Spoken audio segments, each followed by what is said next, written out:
O negócio é esporte. Oferecimento. Só Fanáticos tem Claro HD TV a partir de R$ 49,90 por mês. Ligue 3004-9008 e assine. A Bradesco Esportes FM apresenta... O negócio é esporte. Um bate-papo sobre o marketing esportivo com Sérgio Carvalho e Alexandre Caralta.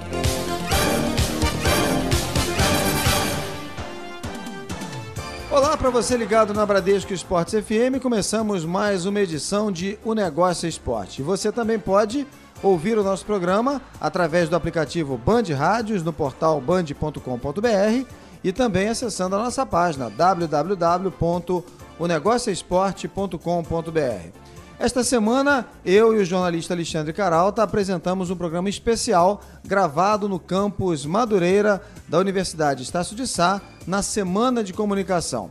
Mas antes da gente apresentar essa entrevista com o Fred Mourão, gerente de marketing e relacionamento do Flamengo, vamos a um rápido giro com as novidades do marketing esportivo. Golaços da semana, os negócios no mundo esportivo. Atenção, colecionadores! Começam a circular nesse mês as primeiras moedas comemorativas dos Jogos Olímpicos de 2016. Dos 36 modelos, 4 já foram lançados. Eles prestam homenagem ao paratriatlo, atletismo, natação e ao golfe. Outras moedas do gênero, com valor de R$1, vão ser lançadas no ano que vem pela Casa da Moeda e pelo Banco do Brasil. O Internacional de Porto Alegre, time com mais sócios torcedores do Brasil, cerca de 125 mil afiliados, pretende conquistar mais fãs no mundo digital. A diretoria lançou com a Netco Sports um aplicativo para celular que reúne calendário de jogos, vídeos e notícias esportivas. Conectado com Facebook, Twitter e Instagram, a ferramenta gratuita reforça a tendência de os clubes investirem na integração com os torcedores por meio das mídias sociais. Depois de um ano sem patrocínio master, o Santos fechou acordo com a empresa chinesa de smartphones Huawei até o fim desta temporada. O clube estreou o patrocínio na última quarta-feira pela Copa do Brasil e o contrato vai até o fim da participação da equipe na competição. Com a visibilidade do craque Robinho no time santista, a empresa já negocia para renovar o acordo para o ano que vem, mas ainda não teve o valor revelado.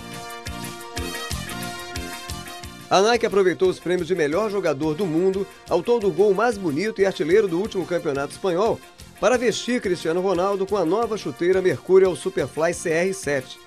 O calçado integra a linha de CR7 Gala, que será lançada neste mês. Você pode assistir às peças da campanha dos produtos inspirados no atacante português na nossa página na internet www.onegocioesporte.com.br. E o nosso convidado de hoje, nesse bate-papo, é o gerente de marketing e relacionamento do Clube de Regatas do Flamengo, o Fred Mourão. O Fred é formado em administração pela UERJ, pós-graduado em gestão de negócios pelo IBMEC, morou em 6 países, fala 5 idiomas e se especializou em marketing pela Universidade da Califórnia. E há 20 anos trabalha como executivo nessa área. Passou por empresas como a NET e a Sky Brasil e desde janeiro do ano passado o Fred é diretor de marketing e relacionamento do Flamengo. Fred, é um prazer receber você aqui em mais uma edição de O Negócio é Esporte. Sérgio, obrigado pelo convite. Também agradecer o pessoal aqui que está com a gente. E vamos para esse debate, né, Caralta? Vamos ver como é que a gente sai. Eu vou já rolar a bola fazendo uma pergunta. Me desculpe, você deve ter ouvido essa ponderação, ou às vezes esse incômodo de torcedor, sobre a capacidade que o Flamengo tem de gerar receita, de gerar negócio, que vai ao encontro da sua torcida. O grande patrimônio do Flamengo é a torcida, que segundo a última pesquisa Ibope Lancinet desse ano, tem 32,5 milhões ali de torcedores, de fãs. Então eu começo esse papo perguntando de cara, como explorar esse grande patrimônio? Quais são as estratégias para vocês poderem fazer com que esse patrimônio renda de forma compatível com o volume de torcedores, renda para o marketing de forma compatível com o volume de torcedores que o Flamengo tem? Caralto, primeiro eu quero corrigir só uma ponta. O Flamengo tem 40 milhões de torcedores. Então, a pesquisa ainda não andou lá pelo interior do Amazonas, bem pelo interior do Nordeste, para ter certeza do que a gente tem. Pela margem de erro, Você viu o que aconteceu no Flamengo e Botafogo, lá em Manaus, como o estádio estava, e quando a gente também jogou em Cuiabá. Então, dá para ter em Brasília também. Então, dá para ter uma noção. Agora, o número de torcedores, ele vai influenciar diretamente na capacidade dos times de fazer dinheiro. Porque, nesse momento, se você pensar, você tem um patrocínio de camisa que ele tem um preço. E ele tem um limite.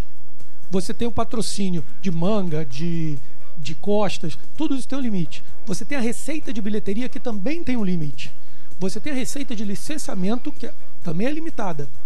Ela pode crescer, assim, muito, mas ela é limitada. Agora, o patrimônio que a gente tem com os torcedores, isso a gente pode aproveitar de uma maneira quase infinita. É o que tem para crescer. Então, num futuro bem breve, os grandes times que vão ter mais potência serão exatamente esses que têm as maiores torcidas. E vão aproveitar com o licenciamento, também, claro, com as bilheterias, mas muito mais no projeto sócio-torcedor, trazendo eles para junto do clube e envolvendo eles digamos assim, nas receitas que o clube precisa. Então, uma torcida grande como a nossa, de outro time de São Paulo, de outro time do Rio também, que também é grande, e os outros que não têm torcidas tão grandes, também não geram tanta audiência na televisão. Então, isso também não dá tanto retorno em publicidade. Você sabe que publicidade, o preço da publicidade depende de quantas pessoas estão te assistindo. É proporcional. Isso. Essa questão do faturamento, ela acaba sendo importantíssima. Eu queria emendar aqui com outro assunto. No ano passado, quando o Eduardo Bandeira de Mello assumiu a presidência, falou-se muito na reestruturação do clube, né, como a principal meta do mandato dele, né? E a intenção era quitar parte das dívidas deixadas pelas gestões anteriores, um valor que chega aí, me corrija se eu estiver errado, aproximadamente 750 milhões de reais, e que chegou até a ser o clube mais endividado do Brasil. Agora, por outro lado, foi o clube também que mais reduziu as dívidas no ano passado, né? Atrás apenas do São Paulo. E aí, em relação ao marketing, Fred, o orçamento do Flamengo aumentou ou diminuiu, né, de acordo com essas propostas do presidente? E queria saber também se o clube pretende investir mais nessa área, aí, podendo aumentar o número de torcedores ou de receita, ou segue esse mesmo orçamento?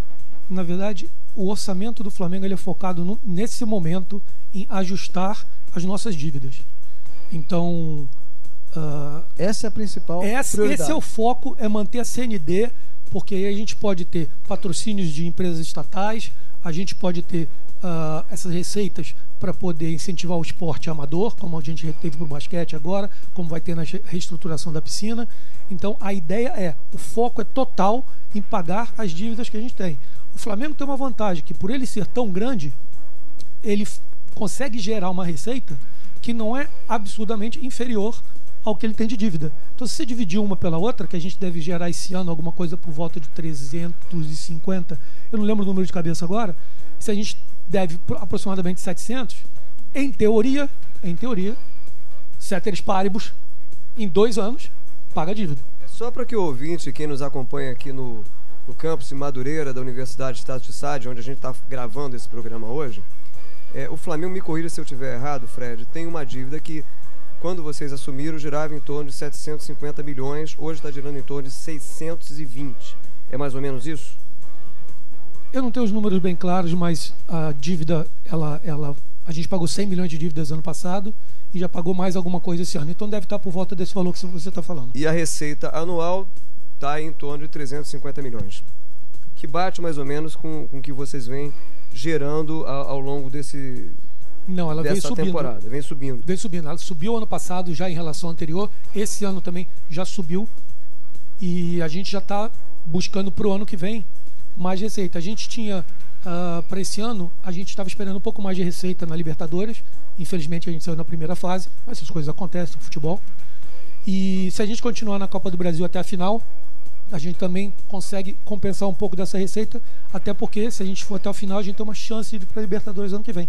Então a receita de bilheteria que a gente esperava, talvez a gente consiga compensar agora no fim do ano. Agora, nesse sentido, Fred, o que você acha da lei de responsabilidade fiscal para o futebol, que deve ser aprovada, votada, né, pelo Congresso até o final do ano? Na verdade, a lei de responsabilidade fiscal ela tem que existir para todas as áreas. Todas. Ela tem que existir para o governo federal, estadual, municipal. Ela tem que existir para a prestação de contas de qualquer um que tem algum tipo de dívida pública. Você tem que provar que você está gastando racionalmente. Você não pode fazer como sempre foi feito, principalmente no futebol, que se gastava como um buraco sem fundo. Então, essa lei de responsabilidade fiscal, ela é importante não só para o futebol, ela é importante para todas as áreas que são públicas. O futebol, apesar de não ser uma área pública, é tido como, né? Tem uma visão, uma sensibilidade de como. Isso, e a maioria das dívidas são dívidas para com o governo. Então, você tem que prestar contas ao governo do que você está gastando para você racionalizar suas dívidas também. Só para lembrar que esse projeto, ele está tramitando no Congresso, ele deve ser votado até o fim do ano, e em linhas gerais significa o quê? Os clubes, eles se comprometem em tornar as contas transparentes, em honrar compromissos trabalhistas, equacionar as dívidas de maneira que eles têm, pelo projeto, até 25 anos para pagarem essas dívidas, não é? Que é um tempo um pouco maior do que normalmente é aplicado ao empresariado, né? O Refis, por exemplo, é num período menor. Esse projeto ainda não é aprovado, mas é considerado por alguns especialistas um divisor de água, porque teoricamente iria tornar as gestões dos clubes, sobretudo do futebol, profissionais como se espera. E seria uma solução definitiva, né? Seria a última chance. Desculpa, Fred, é interessante a gente esclarecer que não é propriamente uma anistia, como já houve em outras tentativas. Não é hipótese alguma uma anistia. É uma maneira de refinanciar a dívida de uma maneira que os clubes possam ter a possibilidade de pagar. Agora, o Flamengo, por exemplo, ele foi eleito esse ano o clube com maior transparência em 2013. Então, a gente já com essa nova diretoria que veio com o Flamengo, já está se trabalhando uma transparência muito clara. A gente já faz... Os nossos balanços trimestrais, eles são abertos. Então, todos podem acompanhar exatamente o que está acontecendo com o Flamengo. E como os clubes estão buscando esse refinanciamento, depois que essa lei for aprovada, é claro, depois que os clubes estiverem buscando, eles vão ter que prestar conta do que eles estão fazendo. Porque eles estão pegando o financiamento do governo, então eu tenho que dizer onde eu estou gastando o meu dinheiro, além daquela conta que eu estou pagando. Então isso tem que estar muito claro para todos os clubes, que tem que prestar conta o tempo inteiro. Bem, eu lembro que a gente está conversando aqui com o gerente de marketing de relacionamento do Flamengo, Fred Mourão.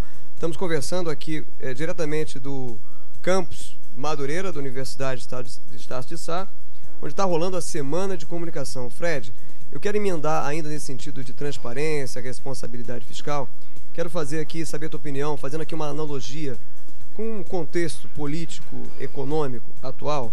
A gente sabe que, segundo os analistas econômicos, né, a presidente Dilma, reeleita agora recentemente para mais 4 anos, ela tem aí como uma das tarefas mais prementes para recolocar a economia no rumo do crescimento, né, ajustar as contas públicas e fazer um ajuste fiscal.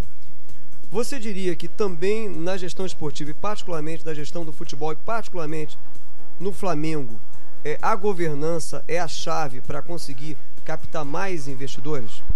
A governança corporativa, ela é importante em qualquer meio. Assim, você tem que saber exatamente quanto você está ganhando, quanto você tem para gastar, quais os investimentos que você tem que fazer. Então a gente tem que tratar isso não só no mundo do futebol ou no mundo da política nacional. Eu acho que na verdade a gente tem que tratar isso no nosso mundo particular. Então a gente às vezes esquece que a nossa vida também é assim. Então o Flamengo agora está buscando uma posição de clube cidadão. A gente quer deixar bem claro tudo que a gente recebe, tudo que a gente gasta, os nossos balanços são abertos. Então, se todos pudessem administrar dessa maneira, o país todo funcionaria muito bem. Mas isso leva tempo. A gente vê alguns exemplos na Europa, isso leva tempo. A gente está aprendendo, a gente vai chegar lá. Muito bem, eu quero passar a bola aqui já que a gente está conversando com o Fred Mourão, gerente de marketing e relacionamento do Flamengo no campus Madureira da Universidade de Estácio de Sá, onde rola aqui a Semana de Comunicação. Eu quero passar a bola aqui para a estudante de jornalismo, Carla Calassa, que tem uma pergunta, ou até uma dupla pergunta para o Fred, né, Carla? Boa noite, Fred. A minha pergunta é assim, o que um resultado dentro de campo, tanto positivo quanto negativo, pode influenciar no marketing do clube? Deixa eu só completar aqui, aproveitando a pergunta da Luna, porque a gente sabe que aqui no Brasil, principalmente, um projeto pode ser derrubado, né, se o time for mal dentro de campo, né? Então isso é fundamental, saber até que ponto, né, isso influencia num projeto de um modo geral. E o Flamengo, aliás, é o terceiro time, né, que mais mudou de técnico nessa última década. 39 treinadores em 12 anos. Eu não quero falar do passado, vamos falar do que está acontecendo agora. O quanto influencia o resultado do jogo. Ela tem uma influência muito grande ainda no que vai acontecer no dia a dia do marketing. A gente, por exemplo, tem um projeto sócio-torcedor que o nosso grande trabalho, nós como executivos contratados pelo Flamengo para gerar o marketing do Flamengo, gerir o marketing do Flamengo, nossa obrigação é fazer com que essas nuances de resultados não influenciem tanto no que está acontecendo, como número de sócios torcedores, receita de bilheteria. Por quê? Você vê que o Barcelona, por exemplo, ele está num nível tal que o estádio está lotado o tempo inteiro. Tirando o Barcelona, vamos falar de outros campos. Na Alemanha, os estádios estão lotados o tempo inteiro. Os Estados Unidos, que não é nem famoso, assim, né? Ele tem uma média de 15 mil pessoas por jogo. Então, o trabalho que eles estão fazendo lá é o mesmo trabalho que a gente tem que buscar aqui. Buscar uma maneira de ser tão profissional que a gente consiga minimizar os resultados, não os resultados, as consequências dos resultados em campo. Mas, claro, que sempre o resultado em campo vai influenciar. Porque você está mais feliz no dia seguinte quando seu time ganha. Quando ele ganha o campeonato, você está mais feliz, você vai investir mais no seu time. E os patrocinadores também vão ficar mais satisfeitos porque as marcas aparecem um pouco mais. O trabalho é tentar que isso não seja tão forte. Desculpa, Fred, só para complementar o que você está dizendo, se eu não me engano, a classificação do Flamengo para as quartas de final da Copa do Brasil teve um reflexo direto no volume de adesões no programa sócio-torcedor, não foi isso? Teve, nós tivemos um aumento de 20 mil sócios-torcedores em menos de 40 dias. E a gente saiu de 35 mil sócios, nós saímos de 35 mil sócios para 55 mil sócios em 40 dias. E também a gente não ter se classificado para a segunda fase da Libertadores teve uma influência negativa. Agora, como é que a gente busca minimizar isso no projeto sócio-torcedor? Nós buscamos tangibilizar a experiência do torcedor com o Flamengo. Então fazemos ações no Maracanã, fazemos ações onde o time chega para jogar fora, a gente leva para a Gávea para conversar com ídolos do passado. Então são várias mascotes entram em campo, então a gente tenta tangibilizar.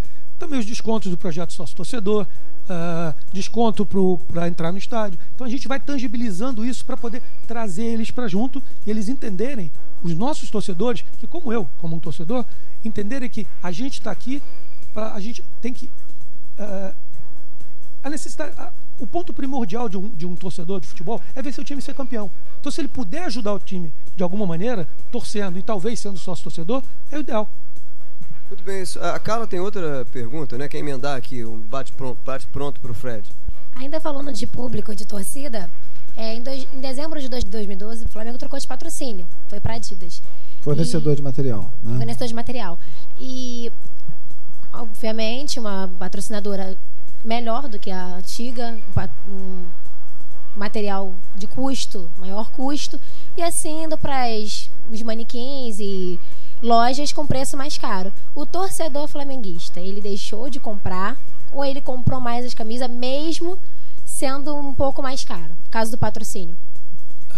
Eu não vou dizer que um novo patrocinador é melhor do que o anterior. A gente tinha uma boa relação o Flamengo tinha uma boa relação com o antigo patrocinador. O nosso novo patrocinador é uma multinacional muito forte, a Adidas, e ela está envolvida com a qualidade do produto de uma maneira que a gente também já está sendo vendido. A nossa marca, você já acha até no Champs-Élysées, em Paris. Você acha nossa camisa por lá. Então, o preço da camisa, ela é mais ou menos padrão. Você não vai achar muita diferença entre outros clubes europeus e o Flamengo ou alguns outros clubes brasileiros.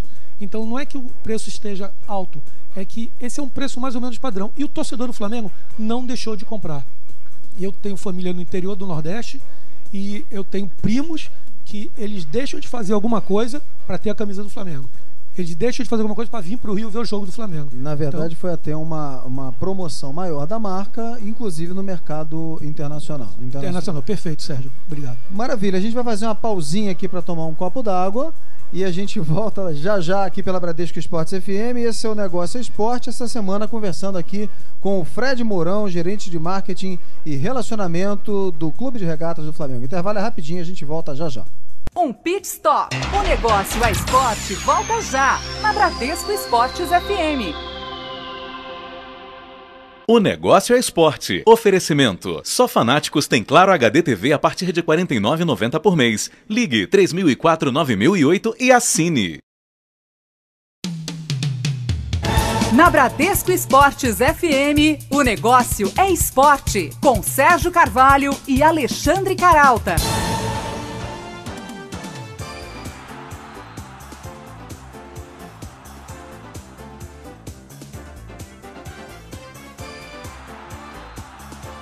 Mas antes desse bate-papo com o diretor de marketing do Flamengo, vamos a um rápido giro com as novidades do marketing esportivo. Circuito dos Negócios. Não perca o que vem por aí no marketing esportivo. Em comemoração ao centenário, o Ceará Sporting Clube lança na próxima quarta-feira o livro Ceará 100 anos de paixão. Com relatos de ex-atletas e imagens históricas, a novidade, patrocinada pelo governo estadual, reúne os principais destaques da vasta história do clube. O Aberto de Golfe do Brasil, principal competição da modalidade no país, vai abrir espaço para quem nunca praticou o esporte. Em clínicas e aulas gratuitas, os iniciantes vão dividir espaço com os melhores atletas do continente. A 61ª edição do torneio será disputada entre a próxima quinta-feira e o domingo, no Gávea Golfe Clube, Zona Sul do Rio. Eu lembro que o golfe volta a ser modalidade olímpica nos Jogos de 2016. Domingo que vem, Fortaleza recebe a edição brasileira do Ironman, principal circuito de triatlo do mundo. No percurso de quase 4 quilômetros de natação, 180 de ciclismo e 42 quilômetros de corrida entre belas praias da cidade, os atletas de elite concorrem a 50 vagas para a etapa mundial no Havaí no ano que vem. Para saber mais, é só acessar www.onegocioesporte.com.br. O consumo crescente dos esportes de aventura desperta uma agenda revigorada de competições. No próximo fim de semana, o complexo de lazer Magic City, na cidade de Suzano, em São Paulo, vai receber a primeira edição do Circuito Saúde Eco Adventure. Organizada pela Associação Paulista de Esportes de Aventura, a iniciativa gratuita reúne modalidades como corrida de montanha e passeio ciclístico para adultos e crianças. Estamos de volta pela Bradesco Esportes FM com o Negócio Esporte e esta semana conversando com o gerente de marketing e relacionamento do Flamengo, o Fred Mourão. Lembro que quem quiser também, pessoal que está aqui no campus Madureira da Universidade de Estácio de Sá, que quiser ouvir esse programa novamente, pode acessar a nossa página na internet. O endereço é o www.negocioesporte.com.br. Pode também nos seguir aí pelo Facebook. Todo mundo aqui tem Facebook, eu sei que tem, né? E quem não tem, né? E também seguir o nosso perfil no Twitter, né? O nosso perfil no Twitter é o @onegocioesporte, @onegocioesporte. Faço questão de falar das redes sociais porque esse programa ele não acaba apenas no rádio, né? Ele continua na internet, sob demanda, você pode clicar e ouvir na hora que você quiser. Retomando o nosso bate-papo aqui, oi Alexandre. E Sérgio, falando em rede social, no bloco anterior a gente terminou aqui conversando com o Fred. O Fred respondeu aqui uma pergunta da aluna sobre mudança, né, de fornecedor de material e tal, exposição em camisa.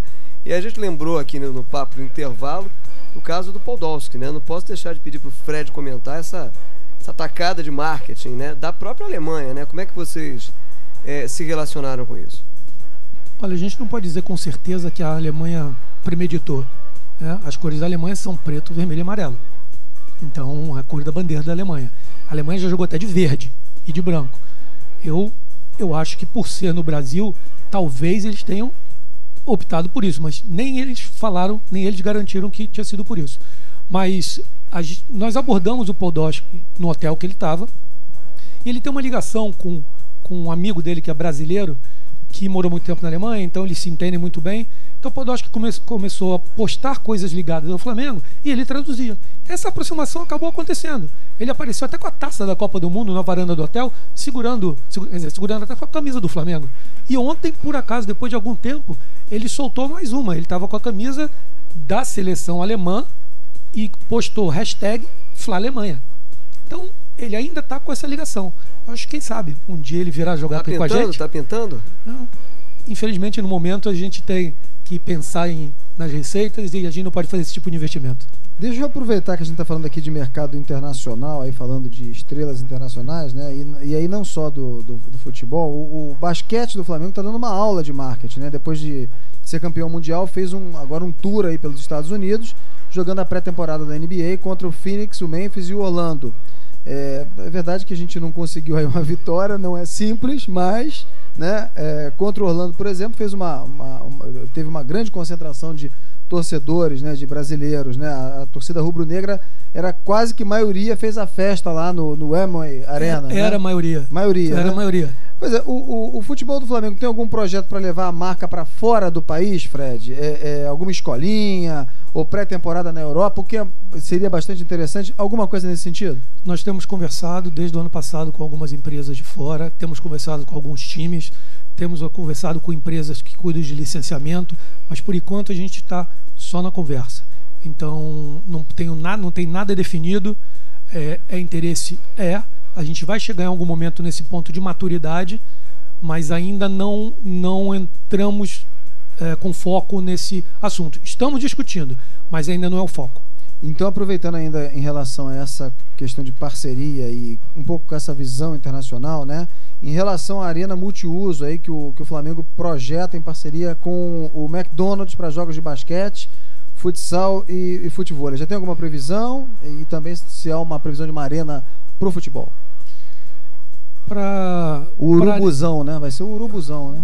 Eu chamaria o qual? O campo de futebol? Podia ser o Urubuzão. Eu não sei, tem Itaquerão, eu chamaria de estádio Arthur Antunes Coimbra. Mas isso é uma opinião minha. É verdade, isso é uma opinião minha.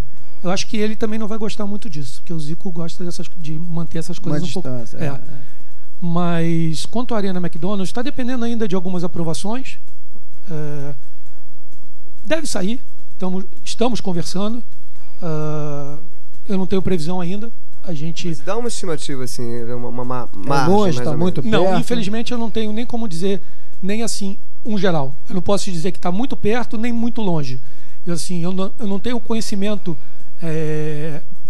do assunto tão aprofundadamente assim para poder dizer se está muito perto ou muito longe. Eu sei que as discussões estão bem avançadas, que estão faltando algumas autorizações e que nós estamos trabalhando para que elas saiam.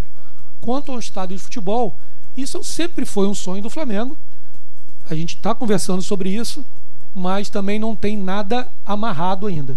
Isso é uma coisa que ainda vai levar mais algum tempo de conversações. São muitas negociações, receita que você tem que ter para fazer isso, investidor, patrocinador, então não é uma coisa para agora. A gente tem que cuidar do que a gente está cuidando agora, que é pagar nossas dívidas. E Fred, me permita acrescentar, além dessas dificuldades todas inerentes a uma gestão, independentemente de ser de esporte ou não, tem ainda uma questão cultural ligada à administração esportiva, sobretudo em clube de futebol. Quer dizer, você tem ali entraves políticos que muitas vezes dificultam esse planejamento de longo prazo. Então você tem que ficar apagando incêndio atrás de incêndio. O incêndio da hora é essa reestruturação das finanças. Não é isso, como você já falou. Bom, aliás, o Fred estava falando aqui no intervalo, né, que em relação ao investimento de marketing, né, que você disse que não é pouco, a gente não... A receita do sócio torcedor, tudo que está entrando para o Flamengo, está sendo racionalizado para a gente pagar nossas dívidas. Então, é o foco total. Então, a gente trabalha no marketing não com orçamento base zero, a gente trabalha com orçamento zero. Então, qualquer coisa que a gente vai fazer, a gente busca um patrocinador para poder bancar o que a gente está querendo. Como a marca do Flamengo é muito forte, a gente sempre consegue patrocinadores para se envolverem com a gente, se engajarem e fazer o que a gente precisa. E falando em marca muito forte, Fred, eu lembro que a gente está conversando aqui hoje com o Fred Mourão, que é gerente de marketing de relacionamento do Flamengo. Falando em marca muito forte, voltando àquela pesquisa do Ibope, o Flamengo ele é o time de maior torcida em 3 das 5 regiões do Brasil: Norte, Nordeste, Centro-Oeste. O que confirma o que todo mundo sabe. Quer dizer, o Flamengo é considerado pelos analistas de marketing, consultores, a marca fundamentalmente, a única marca fundamentalmente nacional em termos de clube de futebol. Quais são as ações que vocês planejam para explorar melhor essa característica nacional do Flamengo? Que tipo de iniciativas vocês pretendem ampliar? Olha, nós somos o mais forte, os maiores em 3 regiões, mas se você for contar estados, nós só não somos a maior torcida em 3 estados, que é Rio Grande do Sul, Paraná e São Paulo. E mesmo assim, nós estamos ali entre os 5, 6 primeiros. Né? Mas, claro que nesses 3 estados dá para entender por que não somos maiores. Agora, nós buscamos aumentar a nossa presença nos outros estados. Ano passado, nós fizemos alguns jogos em Juiz de Fora, nós fizemos jogos em Brasília, esse ano já fizemos jogo em Cuiabá, fizemos em Manaus, mas a gente também tem que racionalizar a parte técnica. Você, de repente, fizemos jogos em Florianópolis também ano passado. Então, a racionalização da parte técnica é, se de repente eu vou fazer um jogo em Salvador, mando de campo do Bahia, e o jogo seguinte eu vou fazer no Rio, e o próximo é em Recife, de repente, em vez de voltar para o Rio para fazer o jogo, eu posso fazer em uma outra cidade do Nordeste. Então a gente vai buscar maneiras racionais que a gente não perca na parte técnica, que os jogadores não sofram com isso. A gente tem discutido muito sobre isso, mas também que possa atingir esse público e também gerar uma receita positiva para o Flamengo. Você botar sua marca presente. Equacionar aí a questão da logística, né, com a questão financeira. Perfeito. Né? É o logístico com o interesse financeiro e técnico. Então a gente tem que pesar sempre essas coisas. Deixa eu voltar ali na questão do estádio, que a gente estava falando, né, da arena multiuso e quem sabe aí de um futuro estádio do Flamengo, ou uma arena, né, como a gente fala agora. Que papel deve ter a receita, Fred, proveniente de um estádio, né, em que o estádio é mais importante aí na questão da receita? Por exemplo, né, se a gente pegar alguns números aqui, bilheteria, fazendo uma comparação, era em 2010 correspondente a 7%, 2012, desculpa, correspondente a 7%, 2013 10%, houve um aumento. 40% de televisão, faturamento, quer dizer, parte, né, do faturamento recebido pelo clube, 40% de televisão caiu para 32%. E em transações de jogadores, era 15%, subiu para 23%. Quer dizer, como é que a gente equaliza isso aí? Se você trabalhar com percentuais, sempre que um subir, o outro vai ter que descer, porque você tem que manter em 100. Tudo bem, então vai ter uma queda de um ou de outro. A ideia, antes, o futebol a gente tinha que manter ele baseado num tripé, que era a receita de bilheteria, era licenciamento e televisão. Você trabalhava com esse tripé. Hoje você pode botar 4 bases. A quarta é o projeto sócio-torcedor. Você engajar os teus torcedores na tua receita. Então, a ideia é que a gente consiga equilibrar essas 4 receitas de uma maneira de que, se a gente perder um pouco de um lado, ela não vai influenciar no nosso orçamento anual. Então, a maneira que tem, a gente está melhorando cada vez mais o licenciamento do Flamengo, estamos abrindo mais lojas. Recentemente abrimos uma loja no aeroporto Santos Dumont. Então, a gente está racionalizando isso, temos lojas de Uberlândia e outros lugares. Estamos racionalizando também a bilheteria. A gente trabalha muito com a elasticidade da demanda de cada jogo, que quanto mais interesse tem o jogo, ele tem que ter o seu preço ajustado. A gente trabalha com a receita de televisão, que essa a gente já sabe, e o projeto sócio-torcedor, que tem entrado muito forte, principalmente no Flamengo, que não é o maior número de sócios torcedores no Brasil, porque a gente perde para o Grêmio, para o Inter e volume, mas é a maior receita bruta e líquida. Pois é, eu queria falar um pouquinho desse programa de sócio-torcedor, que alguns especialistas consideram um pulo do gato para melhorar a qualidade da receita. Quando a gente fala melhorar a qualidade, para que o ouvinte entenda, vocês que estão acompanhando aqui o nosso papo com o Fred Mourão, gerente de marketing do Flamengo, aqui diretamente do campus, aqui em Madureira, da Universidade de Estácio de Sá, Quando a gente fala em melhorar a qualidade da receita, me corrija se eu estiver errado, Fred, não é só melhorar em termos de volume, é melhorar também em termos de distribuição desse mix. Não ficar, por exemplo, tão dependente das cotas de TV, da verba como falei, equilibrar melhor. E aí o programa sócio-torcedor viria dar uma oxigenada, dar uma equilibrada melhor nesse mix, nesse conjunto que forma, né, o portfólio de receitas de um clube. Falando especificamente do sócio-torcedor, o Flamengo hoje tem em torno de 55 mil sócios torcedor, aproximar um pouco mais, um pouquinho mais. Menos. Agora está subindo, até porque a gente um pouco mais, Copa do Brasil. O que coloca aí em quarto, quinto lugar, não é isso? Aproximadamente. Acho que é quarto, a gente perde para o Internacional, Grêmio, Santos. Quarto. O Internacional é disparado primeiro com aproximadamente 130. Oscila um pouco, mil.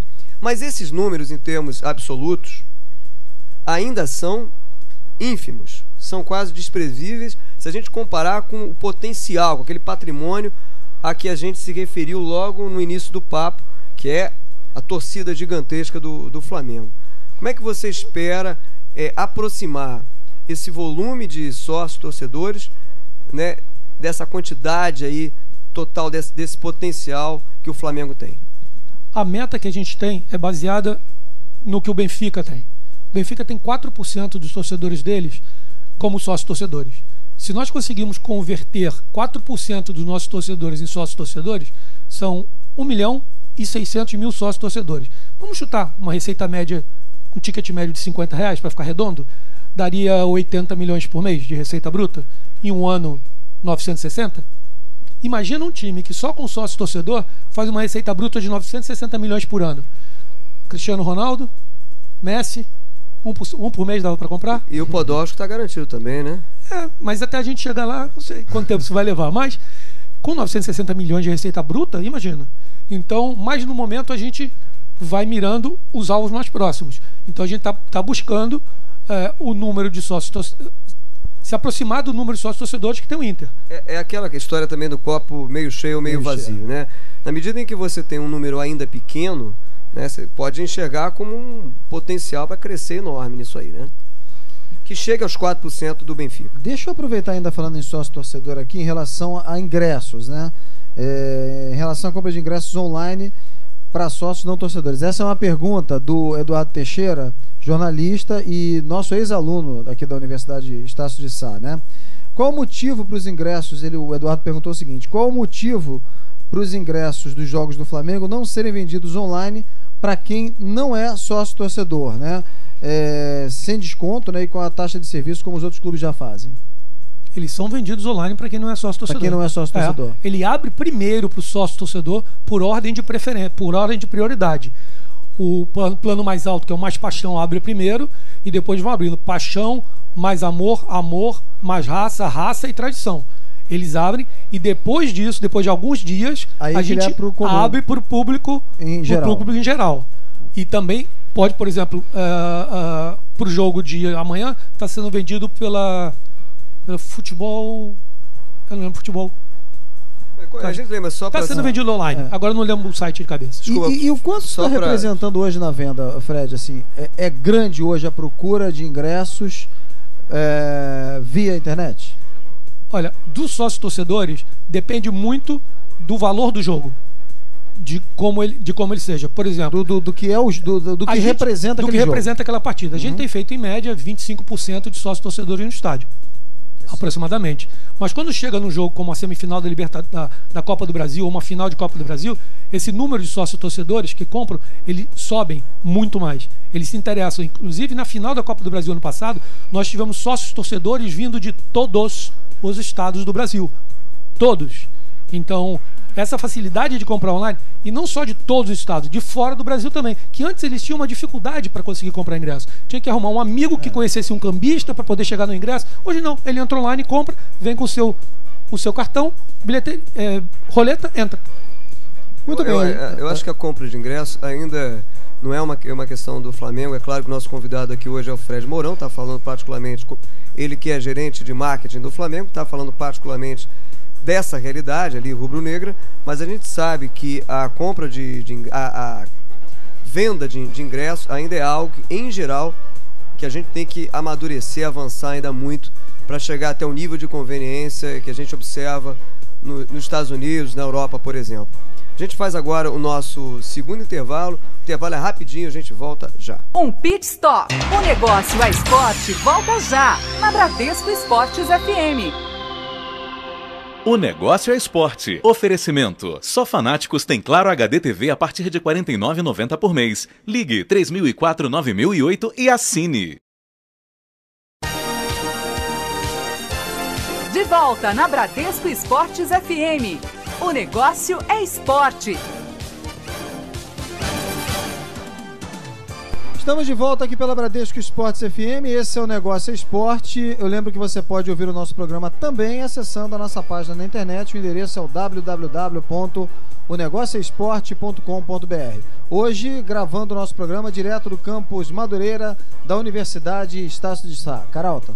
A gente terminou o bloco anterior conversando sobre política de preços. E aí eu aproveito para passar a bola aqui para o Antônio Carlos, que é estudante de jornalismo da Universidade Estácio de Sá, de onde a gente grava esse programa hoje. E ele tem uma pergunta também para o Fred Mourão, que é o nosso convidado, gerente de marketing do Flamengo. Fala aí, Antônio Carlos. Boa noite. Primeiro, falar que eu não sou flamenguista, mas eu admiro muito a gestão que o Flamengo tem feito no último ano, 2013 para cá. Obrigado. E ano passado teve uma certa polêmica em relação ao preço dos ingressos.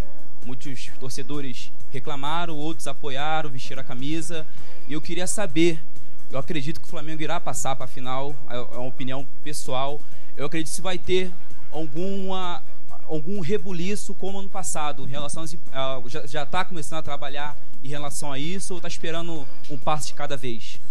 Desculpa, só para situar, me corrija se eu estiver errado, Fred. No ano passado, na final da Copa do Brasil, entre Flamengo e Atlético Paranaense, o ingresso no setor mais barato chegou a custar R$250, certo? Então, realmente isso foi alvo de crítica, de polêmica e tal. Seria interessante você esclarecer, nesse sentido, como é que está a política de precificação do Flamengo. Nesse caso, R$250 o preço do ingresso ano passado é o preço da inteira. Como todos vocês sabem, quase todo mundo no Rio de Janeiro paga meia.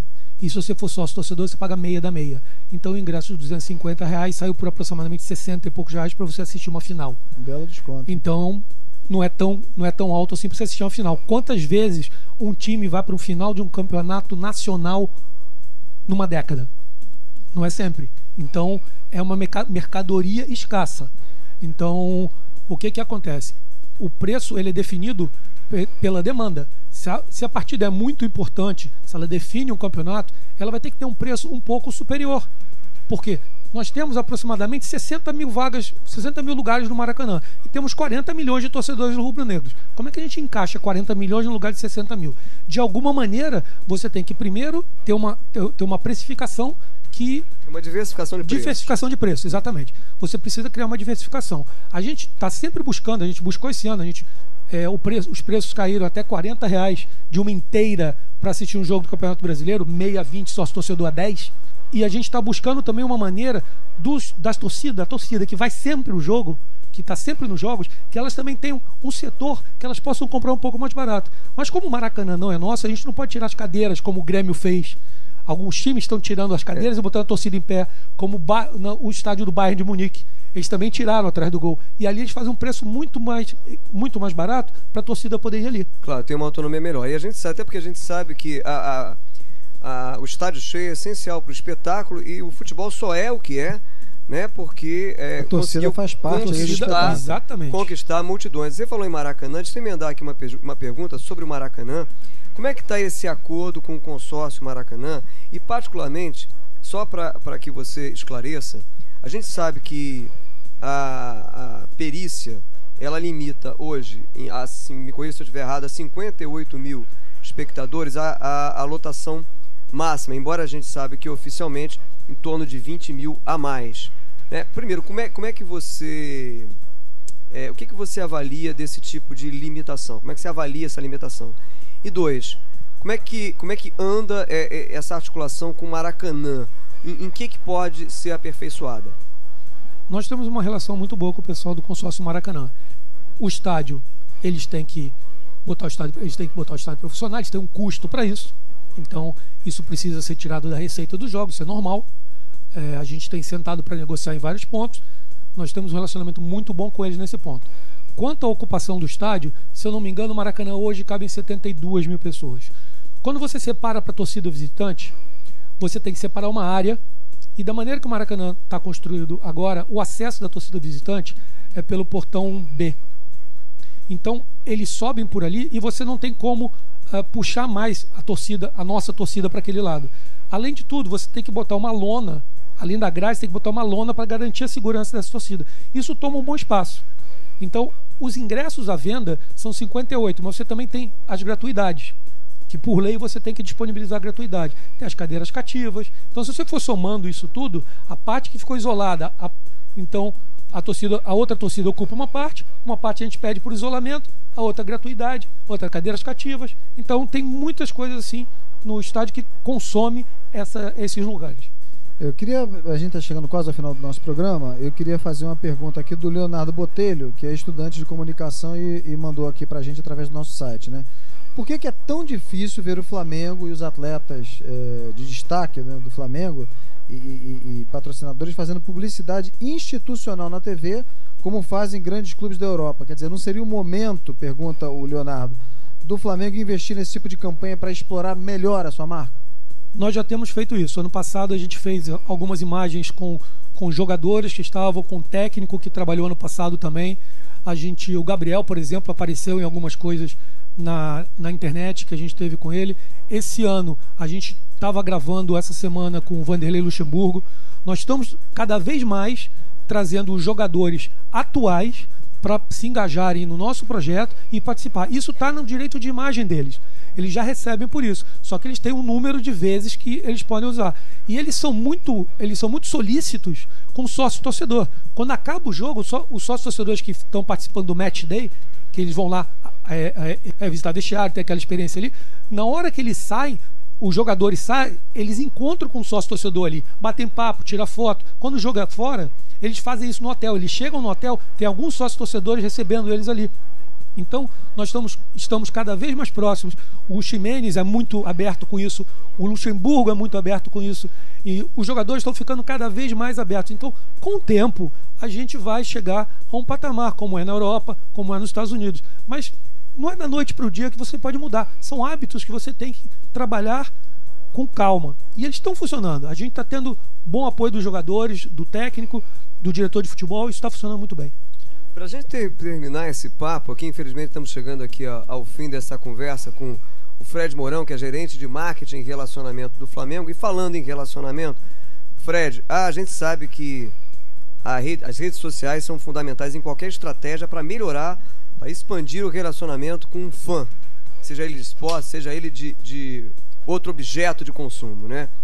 Como é que vocês estão trabalhando as redes sociais? O Flamengo tem mais ou menos quantos seguidores, por exemplo, no Facebook hoje? 9 a 10 milhões aproximado. 9 a 10. O Barcelona, que se não me engano é o líder mundial, tem 77 milhões, seguido do Real Madrid, que tem 70 milhões. Depois vem os clubes ingleses. Por que essa distância toda? E como é que vocês pretendem trabalhar para, mais uma vez, fazer com que o volume de seguidores nas redes sociais se aproxime desse patrimônio que é a torcida gigantesca do Flamengo? Nós temos um gerente que cuida de mídias sociais, nós temos uma equipe com ele que cuida disso. A parte da diretoria entende claramente que tem que incentivar Twitter, Facebook, Google+, Instagram, que a gente tem que botar isso mais forte, por isso que a gente tem essa equipe cuidando. Mas o Flamengo, quando essa diretoria assumiu, em cada dia que passa é uma escolha de Sofia. Então você tem que decidir o que é prioritário naquele momento. Então, cuidamos de redes sociais? Sim. Cuidamos como deveria? Ainda não, porque a gente não tem gente suficiente para cuidar disso. A gente precisa focar em uma coisa de cada vez. E é exatamente o que está acontecendo. Existe gente cuidando de mídia social, existe gente cuidando de relacionamento, existe gente lidando com as torcidas. Então, tem um pouco. Mas, infelizmente, ainda não dá para a gente mergulhar profundamente nessas áreas, porque a gente precisa cuidar do que é prioritário. Tem prioritário. Muito bem, a gente está chegando ao final do nosso programa, mas está na hora da gente terminar com aquele pinga-fogo rapidinho, está na hora do nosso apito final. Queria começar então perguntando a você, Fred Mourão, gerente de marketing e relacionamento do Clube de Regatas do Flamengo. Fred, uma jogada de mestre. Ter conseguido lançar o programa Sócio Torcedor do Flamengo em menos de 3 meses. Assumimos em janeiro, lançamos em 26 de março. Uma bola fora. Também no programa Sócio Torcedor, a gente ter lançado o boleto bancário. O nível de inadimplência foi para mais de 70%, a gente teve que suspender. E uma zebra, Fred? Olha, eu acredito muito no Flamengo, sempre. É o meu time de pequeno, meu pai me criou assim, minha família, a maioria é flamenguista, mas foi inacreditável a gente ter conseguido ganhar aquela Copa do Brasil ano passado. Foi o peso da camisa, aquilo foi maravilhoso. Só de falar eu fico arrepiado. Foi a forra em relação àquele ano do Santo André, né? Não me lembro disso, nem do Grêmio. Pra gente terminar, Fred, uma aposta. Vamos levar a Copa do Brasil, vamos ganhar do Atlético e vamos levar a final da Copa do Brasil. Vamos ser tetra. Essa é a aposta. Muito bem, quero aqui agradecer a participação hoje num programa especial gravado aqui no campus de Madureira, da Universidade Estácio de Sá, do Fred Mourão, gerente de marketing e relacionamento do Flamengo, participando aqui do Negócio Esporte. Fred, mais uma vez, obrigado aqui pela sua presença aqui. Obrigado, Fred, um grande abraço. Obrigado pelo convite. E depois desse bate-papo com o Fred Mourão, diretor de marketing e relacionamento do Flamengo, chegou a hora da nossa... Caixinha de surpresas. Toda semana, um destaque da história do mercado esportivo. E como o tema da nossa conversa de hoje foi o relacionamento da torcida ou do consumidor, né, do futebol com o clube, a caixinha de surpresas de hoje lembra um comercial da Skol na Copa de 2002. Na propaganda, os torcedores no sofá se recusam a assistir o jogo da seleção porque não tem aquela cervejinha gelada para acompanhar a partida. Vamos ouvir. Aí um skin pra todo mundo, hein? Que isso, Dudu? Um skin pra dar uma aquecidinha. Cadê Skol, Dudu? Skol, isso é uísque do bom, você é gringo. Já viu futebol com uísque? Uísque bom, tá quente, coisa boa. Alô. Vamos no banheiro, gente? O banheiro é pra cá. Dudu, não dá não. Que é esse gelo, Dudu? Que tem o gelo? Até o gelo é quadrado. Não, amigos, pra gente você tem que ter Skol. Se não for Skol, não tem futebol. Dudu, vai torcer pra Escócia, vai! Cerveja que desce redondo. Você pode ver esse comercial e outras peças publicitárias marcantes associadas ao esporte na nossa página eletrônica www.negocioesporte.com.br. E a gente chega então ao final de mais uma edição de O Negócio é Esporte, que teve a produção e edição de João Mércio. Desejamos a todos uma ótima semana, um grande abraço. E muito obrigado também a todos que nos acompanharam aqui no auditório do Campus Madureira da Universidade Estácio de Sá, convidando vocês para ouvirem essa entrevista também novamente, acessando o nosso site www.negocioesporte.com.br, todos os domingos às 9 da noite na Bradesco Esportes FM e com reprise no sábado às 9 da manhã. Podem também ouvir através do aplicativo bandradios.com. Muito obrigado a todos aqui pela participação. Até uma próxima oportunidade. Na Bradesco Esportes FM, o negócio é esporte, com Sérgio Carvalho e Alexandre Caralta. O negócio é esporte. Oferecimento. Só fanáticos tem Claro HD TV a partir de R$ 49,90 por mês. Ligue 3004-9008 e assine.